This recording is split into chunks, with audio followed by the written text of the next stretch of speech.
Hello students, welcome back to my channel. So आज हम करने वाले हैं एक्सरसाइज 3.3 का सेकंड क्वेश्चन।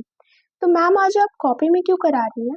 तो इसके पीछे का रीज़न है कि हम कुंभ मेला में बहुत ज़्यादा स्ट्रगल हो जा रहा है बोर्ड में कराने पे, क्योंकि वहाँ पे बहुत ज़्यादा क्राउड है, तो हम नीचे नहीं बना पा रहे हैं वीडियोस। इसलिए और आपको कोई भी इश्यूज ना आए, हमारी वीडियोस लगातार आती रहे, इसलिए मैं इसको कॉपी में ही करवा रही हूँ। मे बी 2 और 3 days it will be possible कि हम इसमें ही कॉपी में ही ट्राई करें।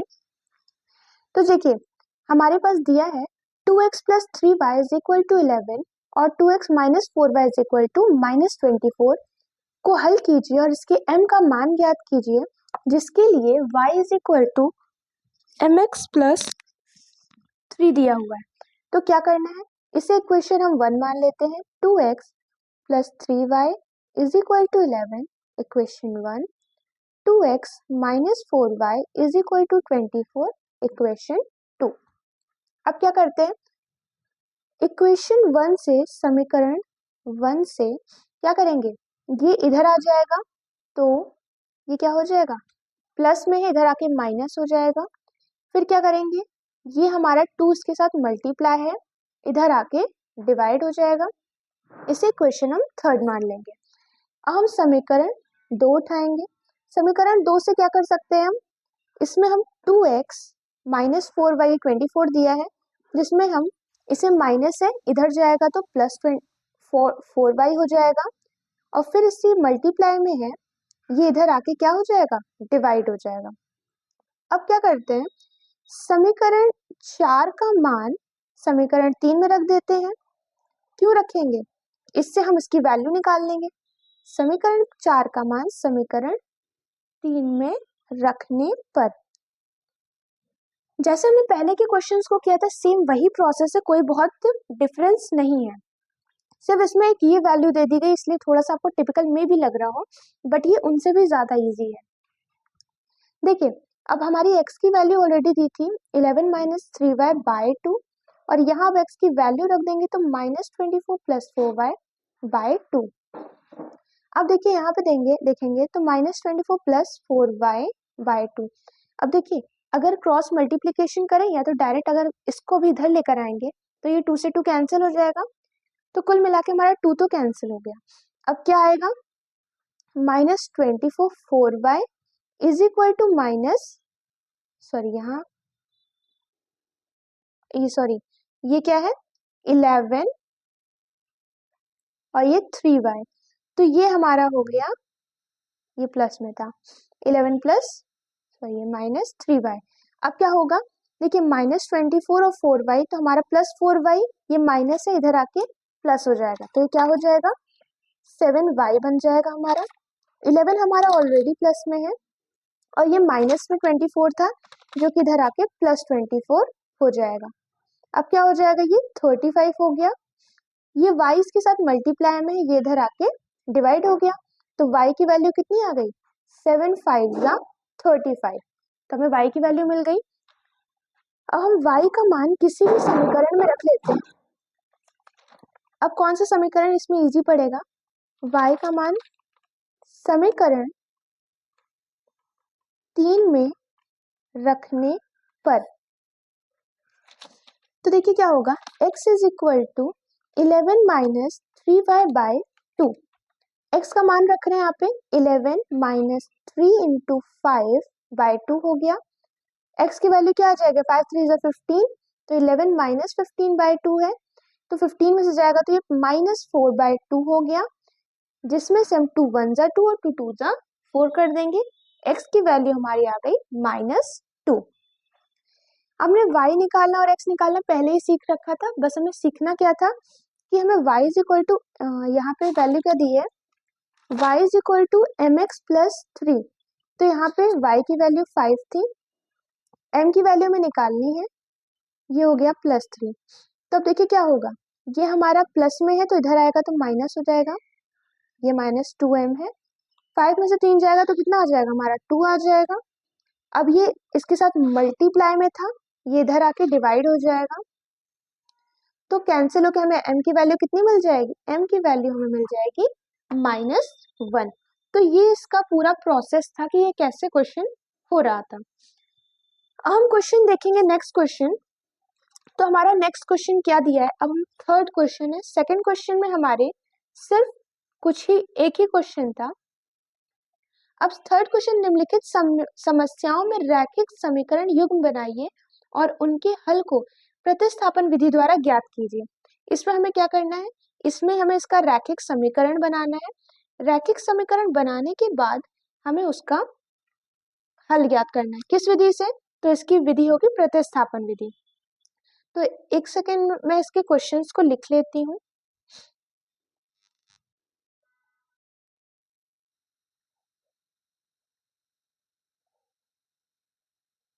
देखिए क्वेश्चन दिया है, दो संख्याओं का अंतर 26 है। दो संख्याओं का अंतर हमें क्या दे रखा है, 26 दिया है, और एक संख्या दूसरी संख्या से 3 गुनी है, तो उन्हें ज्ञात कीजिए। तो क्या करना है, सबसे पहले हमें पहली संख्या और दूसरी संख्या बोल रहा है, तो यहाँ क्या करते हैं, माना पहली संख्या इज इक्वल टू, पहली संख्या हम मान लेते हैं x, दूसरी संख्या हम मान लेते हैं y। अब शर्त एक में क्या कह रहा है, शर्त एक में कह रहा है कि दोनों संख्याओं का अंतर 26 है। तो हम शर्त एक के हिसाब से देख लेते हैं, x minus Y is equal to 26, समीकरण एक। दूसरे में बोल रहा है एक संख्या दूसरी संख्या की 3 गुनी है, मतलब एक संख्या दूसरी संख्या की 3 गुनी है, मतलब हमारी x वाली संख्या 3 गुनी है। तो हम क्या करेंगे इस कंडीशन में, हम इसमें 3 मल्टीप्लाई करेंगे ताकि ये दोनों इक्वल हो जाए। इसे हम समीकरण 2 मान लेंगे। अब इससे ज्यादा आसान तो कोई इक्वेशन होगी ही नहीं, क्योंकि हम यहाँ पे x की वैल्यू हमें ऑलरेडी दे रखी है। तो क्या करेंगे हम, x का मान समीकरण 1 में रखने पर, x का मान समीकरण 1 में रखने पर, तो क्या करेंगे, x minus Y is equal to 26। यहाँ पे x की वैल्यू में क्या दे रखी है, 3y minus Y is equal to 26। 3y में से एक y चला जाएगा तो 2y बचा, 2y इज इक्वल टू 26।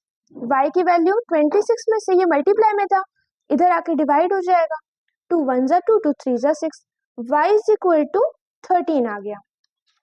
अब क्या होगा, अब y का मान हम क्या करते हैं, y का मान समीकरण 2 में रख लेते हैं। y का मान समीकरण 2 में रखने पर, तो क्या होगा, हमारी y की वैल्यू कितनी है, x is equal to 3y। तो y की वैल्यू कितनी मिली थी हमें, 13 मिली थी, 3 इंटू 13, तो x की वैल्यू कितनी आ जाएगी, 13 आ गई। x के हमारा ये क्वेश्चन कंप्लीट हो गया। अब हम नेक्स्ट क्वेश्चन की तरफ मूव करते हैं।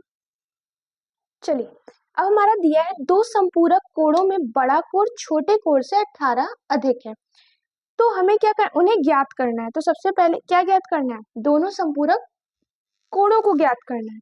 तो पहला हम क्या मान लेते हैं, माना पहला कोण इज इक्वल टू x मान लिए, और एवं दूसरा कोण बोलो, या तो इसे बड़ा कोण बोलते हैं, बड़ा बोल लेते हैं, इसे छोटा कोण बोल लेते हैं y। ठीक है, अब क्या होगा, बोल रहा है x छोटा कोण तथा बड़ा कोण से 18 अधिक है। इसमें एक चीज और थी, दो संपूरक कोणों में बड़ा कोण छोटे कोण से 18 अधिक है, तो उन्हें ज्ञात कीजिए। ठीक है, तो हम एक चीज जानते हैं कि पहली चीज क्या होती है कि दो, अगर यहाँ पे बड़ा कोण और छोटा कोण है तो यहाँ पे क्या बनेगा, यहाँ पे सीधी लाइन बन रही है, x plus Y is equal to 180 degree, जिसे हम इक्वेशन 1 मान लेंगे। देखो दो संपूरक कोणों की बात हो रही है, इसलिए यहाँ पे ये कंडीशन बनी। इतने इसका ही पूरा मतलब ये था। अब शर्त 2 बोल रहा है, शर्त 2 में बोलता क्या है कि हमारा बड़ा कोण छोटे कोण से 18 अधिक है, तो हमारा बड़ा कोण अधिक है, x अधिक है, तो क्या करेंगे हम y में 18 जोड़ेंगे, तो x is equal to Y plus 18 कर लिए, जिसे हम इक्वेशन 1 मान लिए। अब हम क्या करेंगे, हमें x का मान समीकरण 1 में रखने पर, तो क्या हो जाएगा, x plus Y is equal to 180, x की वैल्यू कितनी है, y प्लस 18 है और यहाँ प्लस y हो गया इज इक्वल टू 180 हो गया। ये y मिलके क्या मिलेगा, 2y बना लिया। 180 में से -18 जाएगा तो कितना बना लेगा, ये 2y हो गया। ये कितना बना लेगा, 162। 162 बनानी है, y की वैल्यू कितनी आ जाएगी, यहाँ 162/2 हो गया। यहाँ कैंसिल करेंगे अगर, 2 8 जा 16, 2 1 जा 2, तो y की वैल्यू कितनी हो गई हमारी, y की वैल्यू हो गई हमारी 18 हो गई, 81 सॉरी। अब हम क्या करेंगे, y का मान तो हमें मिल चुका है, तो हम क्या करेंगे, x का मान निकालेंगे। x का मान सॉरी y का मान, कान लिखा है, y का मान समीकरण किस में रख दें, समीकरण 2 में रख लेते हैं। समीकरण 2 में रखने पर अब कैसे रखेंगे, x is equal to Y plus 18, y की वैल्यू हमें ऑलरेडी पता है 81, 81 प्लस 18 कर देंगे तो क्या मिल जाएगा, हमें x की वैल्यू मिल जाएगी 99 हो गया। यही हमारी x की वैल्यू हो गई। ये हेंस प्रूव्ड का साइन होता है। ठीक, तो हमने आज कितने क्वेश्चंस कवर किए हैं, सेकंड क्वेश्चन कवर किया, थर्ड का फर्स्ट और सेकंड क्वेश्चन हमने कवर किया। आगे इसमें सिर्फ 4 क्वेश्चंस और बचे हैं जिसे हम अदर वीडियो में कवर करेंगे और उसके बाद हमारा 3.3 क्वेश्चन कंप्लीट हो जाएगा। आज के लिए इतना ही। ऐसे ही हम आपके लिए मेहनत करते रहेंगे। आप हमारे लिए ऐसे ही प्यार बनाए रखिए। Thank you.